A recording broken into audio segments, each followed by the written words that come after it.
Hello everyone, welcome to Finance Professor. We are dedicated to supporting you with getting the financial education you need to manage and invest your money wisely. Today, we are going to talk about a very well-known book, but despite its enormous popularity, Rich Dad, Poor Dad is still unfamiliar to many people, which is why we made this video to give you guys an overview of this best-selling book by Robert Kiyosaki.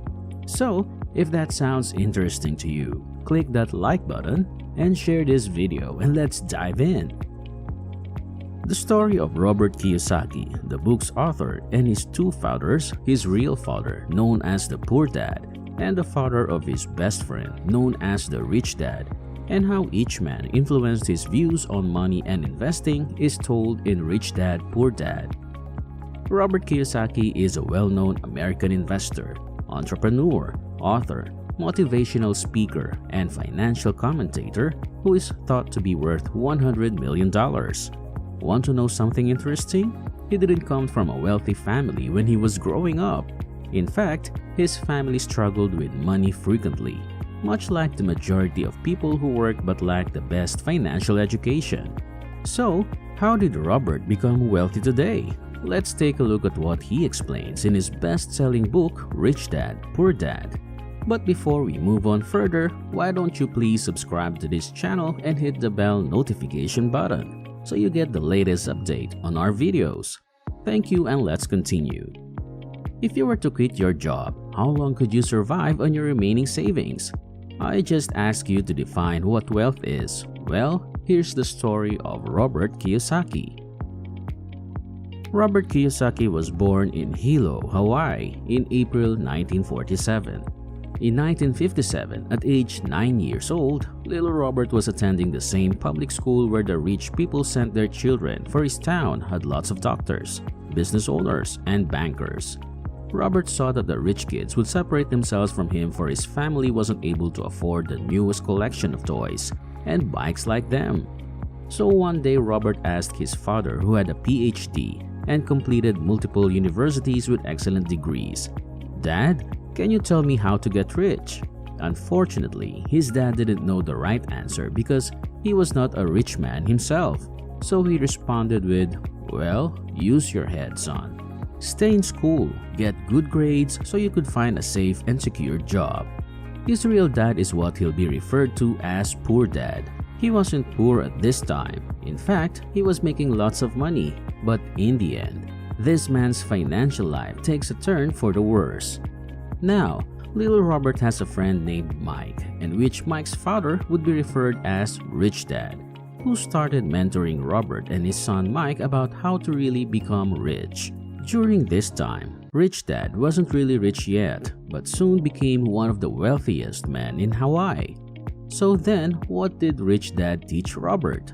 Rich Dad poured a strong financial foundation into this kid's minds of many important principles. To start, the first lesson you need to know is you must know the difference between an asset and a liability, and that you need to buy assets. If you want to be rich, this is all you really need to know and understand the most. You see, the rich acquire assets, whereas the poor and middle class acquire liabilities, which they sometimes mistake for assets. Simply not understanding the difference between an asset and a liability is the main reason people struggle financially. An asset is something that puts money in my pocket. A liability is something that takes money out of my pocket. For instance, let's try the cash flow pattern of a normal individual.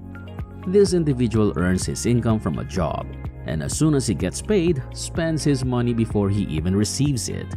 In other words, this individual keeps buying things that never bring in money.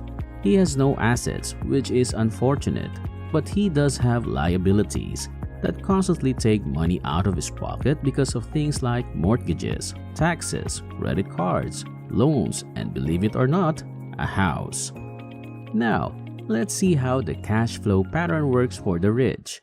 Instead of trying to increase their income from their regular job, which is currently their only source of income, they buy and own assets that generate passive income for them. They choose passive income over active income. By the way, Passive income operates in the opposite way that active income does, in that you don't have to work to receive money from it. Examples of assets are businesses that don't require your presence, like stocks, bonds, mutual funds, income-generating real estate, royalties, notes, and anything else that has value and generates income. As was previously mentioned, poor dad was earning a respectable income from his job, but he was never able to invest because his expenses always seemed to exceed his income.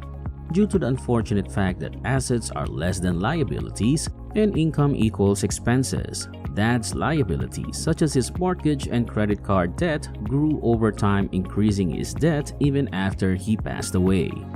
Rich dad, on the other hand, has an income that exceeds his expenses because his assets are greater than his liabilities, as a result of a life dedicated to investing and minimizing liabilities. The rich are essentially getting richer for this reason. Their assets produce more income than they need to pay their bills, with the remaining money being reinvested into the asset column. The income increases as the asset column does, and vice versa. Both dads work hard, but they have different attitudes and viewpoints. One dad advised to study hard so you can find a good company to work for. The other dad also advised to study hard to find a good company to buy. According to one dad, having kids is the reason he isn't rich, while to the other dad, having kids is the reason that he must be rich. One dad advised playing it safe and avoiding risk when it comes to money. The other dad advised learning how to manage your risk. "I can't afford that," one dad said. "How am I going to afford that?" the other one said. Although both men had great respect for education and learning, they had different opinions on what they believed to be the most important to learn. Robert discovered from his rich dad that people's lives are actually controlled by two emotions, fear and greed, that keep you in a cycle of getting up, going to work, and paying your bills. Get up, pay your bills, and go to work. They get caught in the cycle of working and making money, hoping that the fear of not having money will pass. They emotionally respond rather than rationally responding to their fear. A second emotion that drives people to work for money is desire, which some people refer to as greed. They desire money for the happiness they believe it could provide. However, the happiness that money brings is frequently fleeting and soon requires more money for more happiness, more pleasure, more comfort, and more security. You see, the same fear and desire are what drive many people to be so fervent about going to school for a better chance at a high-paying job. But don't give up hope. Even though they are important, a job and education won't completely eliminate that fear. You must learn the power of money and overcome your fear of it to overcome that anxiety. Unfortunately, most schools don't teach about this. And if you don't learn it, you'll end up a slave to money.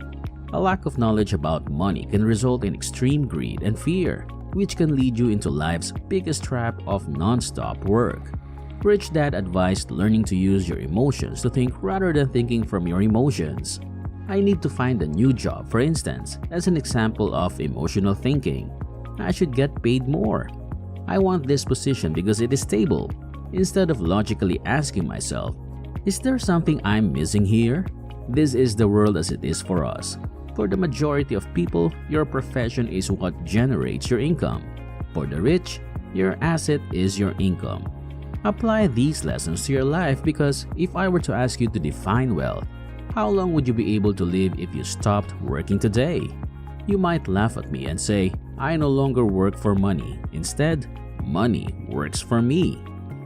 Thank you guys for watching this video. We hope you enjoyed it and learned something from it.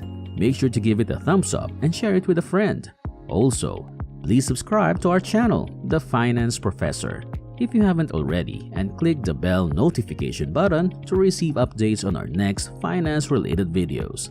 Till then, bye!